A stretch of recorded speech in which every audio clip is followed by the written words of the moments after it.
All right, guys. First off, as always, good day. Hope you're doing well. So here's the thing. Today's video is going to be about the Articles of Confederation, or not Articles of Confederation. Sorry.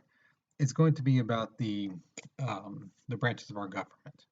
Uh, First one we're going to look at is my favorite, the executive branch, the presidency.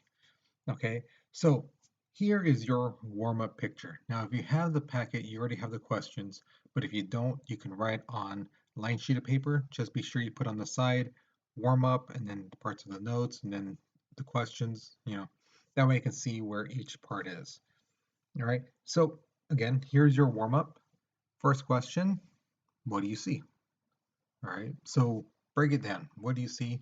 There isn't much in this picture, so it shouldn't take you too long. All right. Now, my question to you is this. If you've ever had to use a chainsaw, or if you've seen someone use a chainsaw, have you ever seen someone just hold it with one hand, and then start cutting just trees down? Um, Chances are you haven't. All right. Or if you ever had one, you know how powerful it can be. So, what does that tell you about this picture? Okay. And what is it saying? Okay, that's question number two. What is this artist trying to say about that one branch? Okay, and its capabilities with the chainsaw. Okay, so go through it, break it down. What do you see, and what do you think this artist is trying to say? All right, so once you finish that, let's begin with the notes. All right, so here's the thing. The executive branch. As you guys can tell from the warm-up, it's one of three branches in our government. There's the legislative, the executive, and judicial. Today, like I said, we're going to be focusing on the executive. So the main purpose of the executive position, the presidency, is to carry out and basically execute the laws, make sure that they're actually being enforced. All right. Now, the person in charge, as you guys more likely know, is called the president. And the other thing is, they are also known as the chief. Now, if you notice on the notes I put on there that it says he slash she, because the thing is, in our Constitution, it does not say that the president specifically has to be a man. Now, there's two schools of thought on this. One is that the founding fathers thought ahead that maybe, hey, maybe a woman could be president. La la la. La. I don't believe that because you have to take in consideration they really didn't give women the right to vote. For one, there wasn't much right for women back then. So the thought of them saying, hey, a woman could be president. Mm-mm. My belief is that they thought that there's no chance a woman could ever run for president. It's always going to be a man. So why even put in there it has to be a man? It's something everyone should know. That's what I think, how they thought back then. But because they don't say specifically that a woman can't be president, doesn't mean a woman can't be president. A woman can run for president. It's fine. It doesn't say specifics. And we'll get into that in a little bit. Now, along with the president, the executive branch has a couple positions inside of it. One of them is vice president, and the other is the president's cabinet.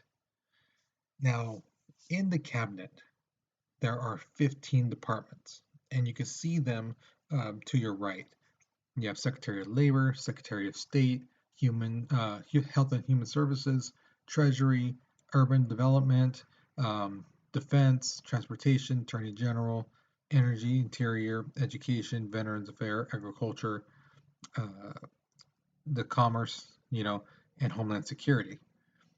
Now, the thing is, these people, when the president comes in, let's say the next 2020 election, let's say Trump doesn't win, and the new president comes in. That president would then appoint people to these positions, and then these people would go before Congress and basically be appointed. Okay.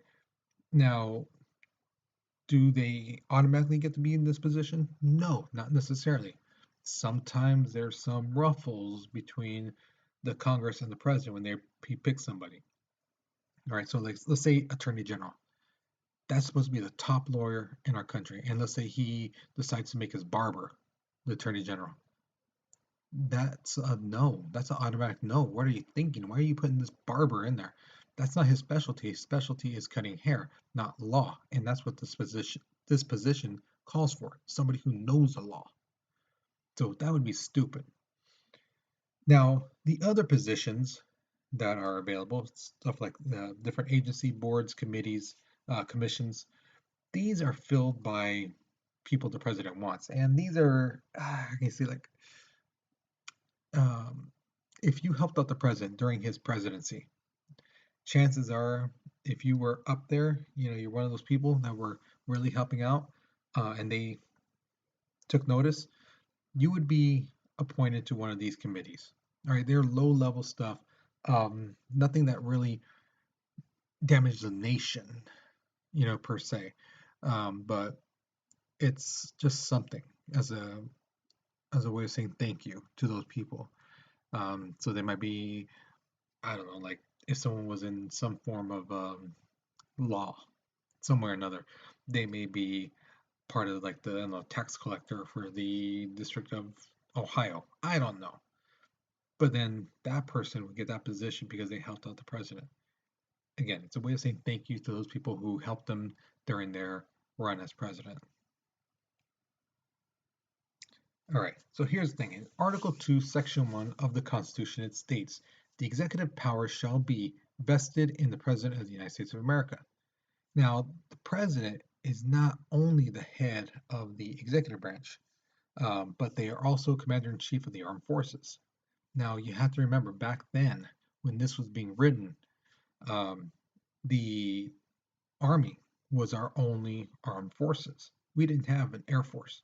We didn't have a Navy. Okay, Navy wouldn't come until the next president, which would be John Adams. That's why he's known as the father of the Navy.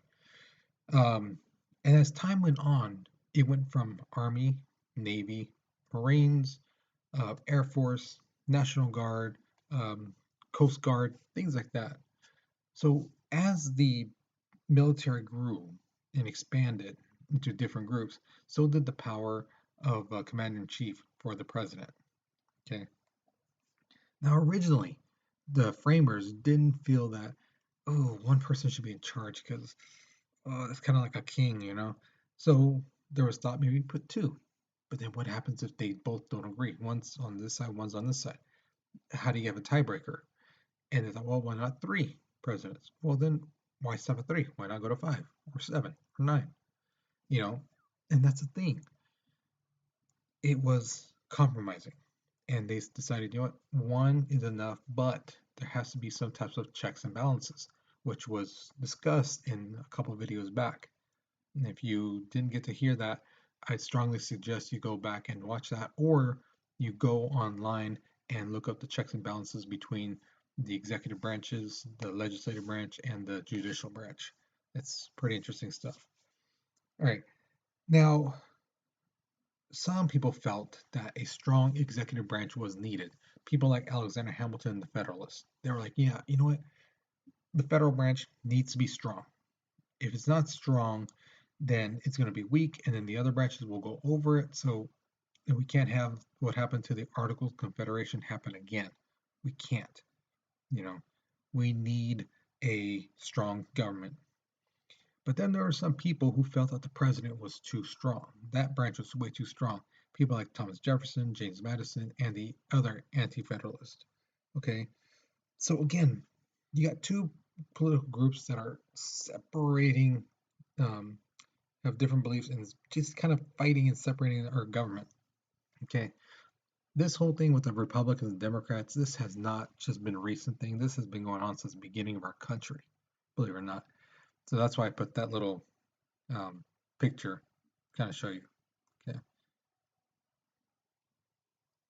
So here is my question to you. Do you think the executive office should be powerful, mid-power, or have weak power? Okay. What do you personally think? Now, I want you to think first. All right. Think and then, but also take away the prejudice you have towards people like Trump and Obama and any other president that you either like or hate. Take that out of your head and think overall as a president, what kind of power should they have? Powerful, medium power, or weak power? What do you think? Okay, and justify it. There is the writing prompt on the bottom. So if you don't know how to start it off, there you go. If you have an idea how to start off your sentence, go for it. I encourage you guys to branch off on your own, but do not start off with because or weak power because. No, no. Start off the right way. Okay. So once you're finished with that, the notes continue. All right. So the executive branch also has this thing called the EOP, which is the Executive Office of the President. This group basically helps out the president, you know, with their everyday stuff. It was created in 1939 by FDR because every president before, starting especially the early presidents, Washington, Adams, Jefferson, Monroe, Madison, um, you know, uh, Taylor, and all them, these guys had to pay for their own staff. So a lot of times when these guys became president, they went in, okay, and they were somewhat successful, in one form or another. They had some money, but when they left, they were broke. They owed money. Some of them died in debt, because the government didn't pay for their staff. They wanted a secretary, they had to pay for it. Thomas Jefferson would open the front door for people to come into the White House. So imagine that today, you go to the White House, knock on the door, and all of a sudden, instead of a servant open the door or Secret Service person there, it's the president going, "Hey, how you doing? What do you want?" You know, it'd be like, "What the heck? Why are you opening your own door for? You're the president." So that's the thing. So some of these people in this group, they're the chief of staff. Now, this person basically makes sure that the president day is going smooth, that they have an appointment, it's from this time to this time, and that's it. We got to move on. You got another thing going on here. Um, and they're, everything goes through them basically when it comes to the president, you know. Now, the office management budget, these guys basically are in charge of what the president wants to do with the money. If he says, "Hey, I have a budget plan, um, let's see where we can save money," these guys would be the guys that would look at everything that the our government spending money on, some of that. Same thing with the economic advisors, sorry. But one of the biggest ones, my favorites as of late, is the White House communication and the press secretary. Now, these guys, if you've ever seen them for Trump, um, the first one, Sean Spicer, so funny. If you ever seen the clip, the guy's like, "The president's inauguration was the biggest ever, period." It's just, and then you see the pictures, and it's kind of like, no, it really wasn't. And anything he says, basically, um, if you ever seen his spill, what he says, "Oh no, the president doesn't know anything about that," then Trump's tweeting, "Oh, I knew everything about that. I know everything about that. I was there." It's like, dude, I'm trying to protect you, and you're saying that, totally opposite what I'm saying. So that's when the press hounds this press secretary because that person's the access to the president, and the press just hounds them. And so that's why I love this picture that the guy's family is basically forcing him out.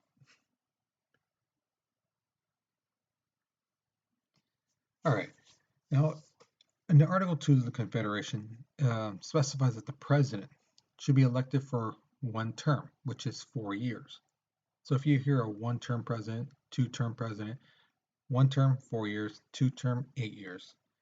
Now, to be eligible as president, like I said at the very beginning, it doesn't specifically say you have to be a man or woman. It doesn't mention that.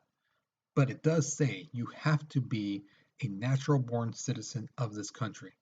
Okay, so even if, let's say you were born in Germany for a day and the next day your family came over to the United States, you were still born in Germany.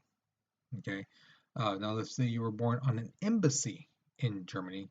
That's technically the United States territory because that embassy is American sovereign land. So technically, you would be an American citizen. If you were born in, let's say, Puerto Rico, Guam, the Virgin Islands, these are all territories that the United States own. You are an American citizen.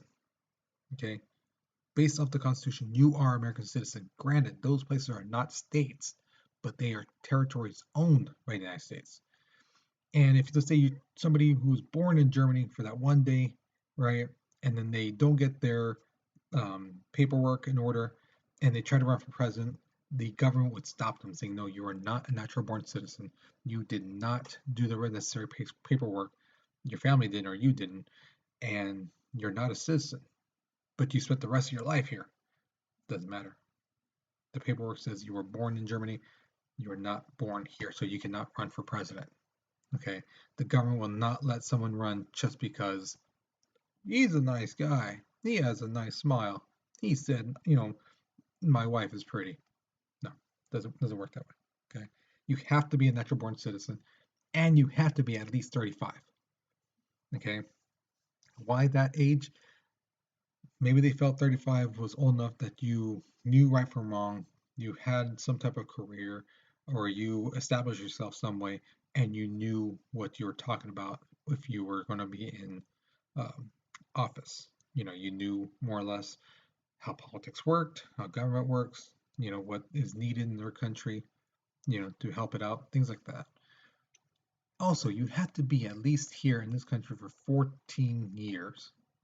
Okay, they understood that people are born here, they moved out into the territories, or they expanded outwards. But the thing is, they're like, you know what, you have to be born here in this country to know what's going on here. So you have to be here for at least 14 years. Okay, those are the requirements. So someone like myself, I could run for president right now because I'm 36. I was born here. I was born in Visalia. So, and I've been here for more than 14 years. So technically, I could just say, I'm going to throw my bid in for president in 2020. I could do that. Will I win? Heck no, nobody knows me. But that's the thing. I have that chance to do it. Okay. Now, there's been only one president who has ever ran and won more than 2 terms, and that's FDR. Now, FDR, he actually served 3 and he ran for the 4th and won, but he died during his 4th term. Okay, now the thing is, every president before him either limited themselves to 2 terms or they ran 2 times and tried to run again, but they lost. Okay, they did, those people who went only 2 terms and stopped, they did this out of respect for George Washington, because George Washington could have ran as many times and he could have won easily. But he was like, you know what? No. We fought in the American Revolution to get rid of a king. What kind of message would that be if our first president is elected so many times for the rest of their life and is basically another king? No. He knew that he had to be the example that this country needed. So he gave up that power and he gave up the right to be president for as long as he wanted. He knew people were going to vote for him. Everyone knew that if he ran again, people were going to vote for him. But he said no, he had to be that example. Okay, so that's a sacrifice he did for our country. But FDR ran so many times. And this picture right here, this man, you can see he's crying because FDR was the president for 12 years. And so for most people, that's the only president they knew. You know, that was the only president they knew and they could remember because this guy not only took us out of the uh, Great Depression, you know, where our country was really hurting, and he brought it not completely out, but it was on the verge. Things were getting better, and then we're in World War II, and he's our leader. Him and Churchill, Stalin. These guys are setting up to Hitler, and all of a sudden now he's dead. So it's like, whoa, what do we do now? You know. So the thing is, the Congress in 1951 passed the 22nd Amendment, which basically said that the president is limited to 2 terms, 8 years. That's it. Now, there was a lot of people I know who say like, "Oh, Obama should have ran a 3rd time." No, he can't.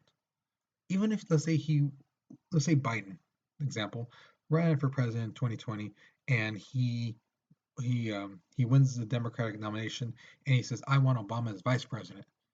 If Biden dies as president, Obama does not become president because he's already been president. He cannot be president anymore. He served his 8 years, and under the 22nd Amendment, he cannot be president anymore. He can continue being vice president, but he can't be president. Now, it would jump over him, which would go to the next step, which we will be going over next, which would be the House of Representatives, the head of the House of Representatives. So, there's that. Hopefully that makes sense to you guys, because this was a question that was asked quite a bit of times in class. All right, so here's my question to you.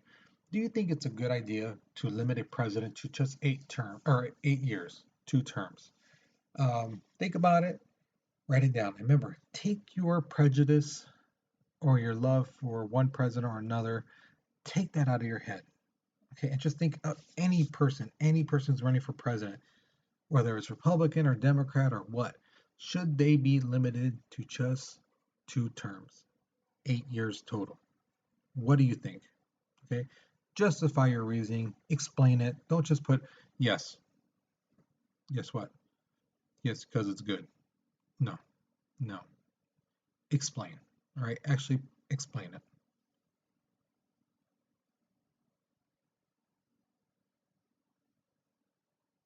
All right, so that's the end of this video. So hopefully you learned something new. There's a new one coming up pretty soon. All right, so just if that's the video you need to watch, just sit tight and then get that packet and get ready to watch it. All right. So again, if that's it for you, have a good day. Hope you had fun. And don't forget to turn in this work into the basket next to the door. All right. And that's it. All right. So have a good day. Take care. Have fun.